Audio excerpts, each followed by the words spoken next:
Hello दोस्तों। इस part में हम लोग क्वेश्चन नंबर 7 को लगा रहे हैं। फिजिक्स का पार्ट फर्स्ट है, एक्टिव बुक चित्रा प्रकाशन निपेंद्र भट्टाचार्य। इसका क्वेश्चन नंबर हम लोग इसमें 7 लगाते हैं, बड़े आसान तरीके से, बड़े सरल तरीके से। बस आप बने रहें। अगर आपको पसंद आता है तो आप लाइक करें, सब्सक्राइब करें। अब करते हैं क्वेश्चन नंबर 7 को लगाते हैं। क्वेश्चन नंबर 7 क्या कहता है? भाप की गुप्त ऊष्मा 536 कैलोरी प्रति ग्राम है। पहली पद्धति हमको सीजीएस में दे रखी है, ठीक है। उसके बाद हम लोग इसको दूसरी पद्धति में चेंज करेंगे, मतलब एमकेएस में। इसे विमीय रीति से जूल प्रति किलोग्राम में व्यक्त कीजिए। करते इसको सो तो हम बोलेंगे, हमको गुप्त ऊष्मा दे रखी है भाप की। गुप्त ऊष्मा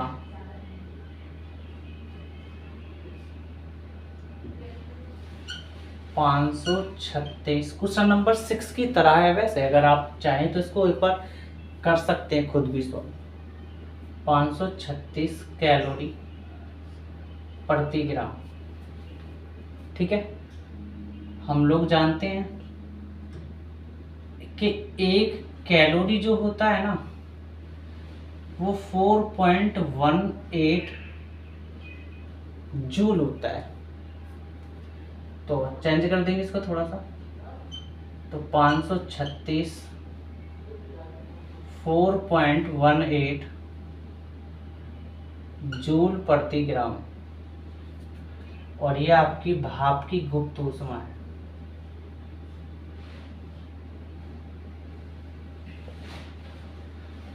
ठीक। एक चीज और, 1 जूल बराबर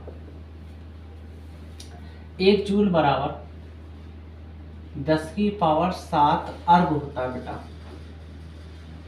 ये सबसे बड़ी सुंदर बात है। तो जूल की जगह आप अर्ग रख देंगे, तो गुप्त ऊष्मा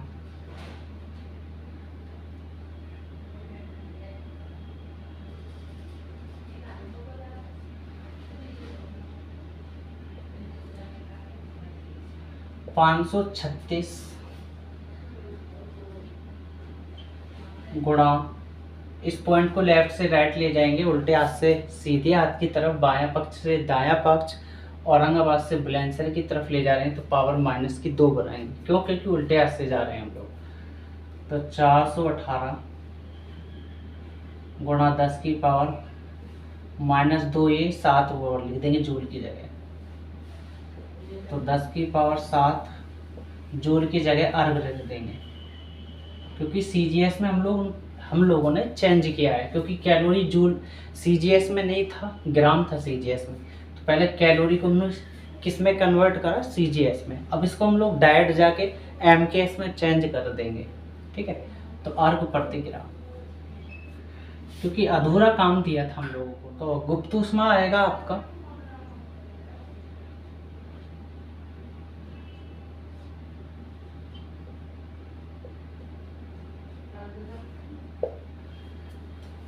536 में 418 की गुणा करेंगे ना आप, तो आपको मिलेगा 22, 40, 48 गुणा 10⁻2 कम है, प्लस के साथ ज़्यादा है, तो इसलिए प्लस के 5 बचेगी पावर, और 7 में से 2 घटा देंगे, तो अर्ग प्रति ग्राम। ठीक। अब हम लोग इसको सीजीएस में कन्वर्ट कर चुके हैं, क्योंकि पहले हम लोगों को सिर्फ ये सीजीएस में दे रखा था, ऊपर का नहीं दे रखा था, अधूरा काम छोड़ रखा था। अब हमने पहले इसको सीजीएस में चेंज किया है, इसको अर्ग प्रति ग्राम।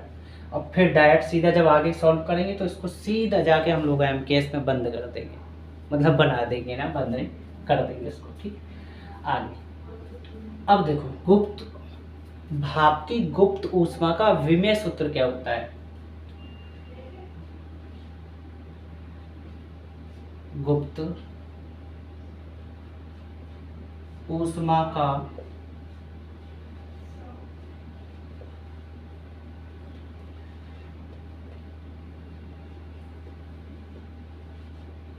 विमेय सूत्र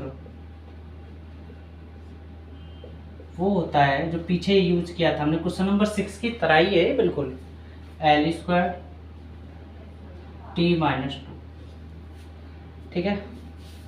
फॉर्मूला वही है आपका, N2 बराबर N1 और M1/M2 उसकी पावर A, L1/L2 उसकी पावर B और T1/T2 उसकी पावर C, ठीक है।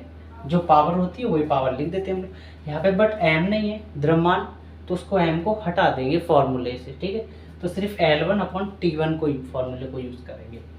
तो N2 बराबर N1 का फॉर्म क्या है, ये चीज़ पूरी 22, 40, 48, 10 की पावर 5, तो 22, 40, 48, 10 की पावर 5, ठीक। अब आते हैं L। अब हमारा जो L है ये CGS में चल रहे हैं हम लोग लेकर के, तो CGS में चलेंगे तो सेंटीमीटर पहले लेना पड़ेगा, और MKS में जाना है तो नीचे मीटर लेना पड़ेगा, क्योंकि CGS में पहली पद्धति CGS में दे रखी है, उसको फिर MKS में चेंज करना, दूसरी पद्धति में जाएंगे जब MKS में। इसलिए पहले हम लोग पहली पद्धति में सेंटीमीटर लेते हैं, दूसरी में MKS में मीटर लेते हैं। उसकी पावर 2 है तो 2 चढ़ाते हैं। और सबसे सुंदर बात कि तीनों पद्धति में FPS में, CGS में, MKS में, तीनों पद्धतियों में समय का मात्रक सेकंड ही रहता है, सबसे बड़ी सुंदर बात है, ठीक है। तो ये हमारा सेकंड बाई सेकंड हो जाएगा, और उसकी पावर -2, सेकंड से सेकंड कैंसिल, एक आ जाएगा। एक की पावर -2 हो या प्लस हो तो भी 1 ही आएगा, ठीक है, इसका कोई फर्क नहीं पड़ रहा। और इसमें गुणा करोगे तो एक की इस पूरे के साथ तो यही वापस आएगा, एक वेग सब खत्म, ठीक है। आगे अब एक चीज और, 1 मीटर बराबर 100 सेंटीमीटर होता है, तो 100 को आप 10 की पावर 2 सेंटीमीटर लिख सकते हैं। ये सबसे बड़ी बात है, पावर की फॉर्म फिजिक्स यही तो कहती है हमारी, ठीक है।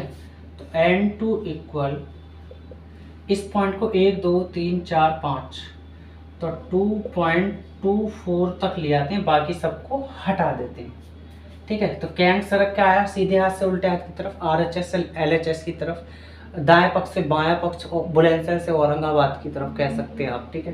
तो कितने सरकार, 1 2 3 4 5, तो 5 ये, 1 2 3 4 5, 5 ये और 5 वो, कितना हो जाएगा 10, तो 10 की पावर 10, क्योंकि प्लस में पावर बनेंगी तो 5 ये 5 वो 10 हो जाएगी।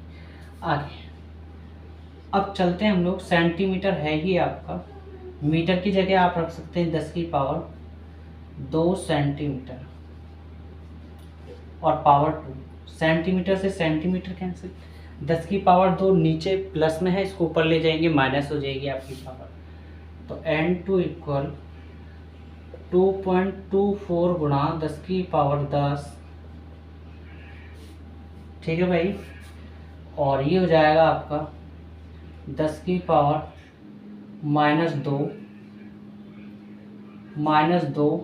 और ये बाहर 2, और किस में चल रहे हैं हम लोग, अर्ग प्रति ग्राम में, CGS में, अर्ग प्रति ग्राम, ठीक है। तो N2 इक्वल 2.24 गुणा 10 की पावर 10 और 2 बाहर जाएगा, 2 दूनी 4, तो 10 की पावर -4 हो जाएगा, 10 की पावर -4 अर्ग प्रति ग्राम, ठीक है। उसके बाद N2 इक्वल 2.24, 10 की पावर 10 प्लस के ज़्यादा है, माइनस के 4 कम है, तो इसलिए प्लस के 6 बचेंगे, पावर घटा देंगे इसको, तो 10 की पावर 6। और ये CGS में अर्ग प्रति ग्राम, अब हम लोग इसको MKS में कन्वर्ट कर देंगे, तो अर्ग को CGS से MKS में जा रहे हैं, तो अर्ग को MKS में ले जाएंगे तो ये जूल हो जाएगा, और ग्राम का MKS में जाएगा तो क्या हो जाएगा, kg, जूल प्रति kg, और यही आपका आंसर है। अगर आपको मेरा पढ़ाया हुआ समझ में आता है तो आप लाइक करें, सब्सक्राइब करें, दोस्तों तक मेरी वीडियो को रायते की तरह फैला दें।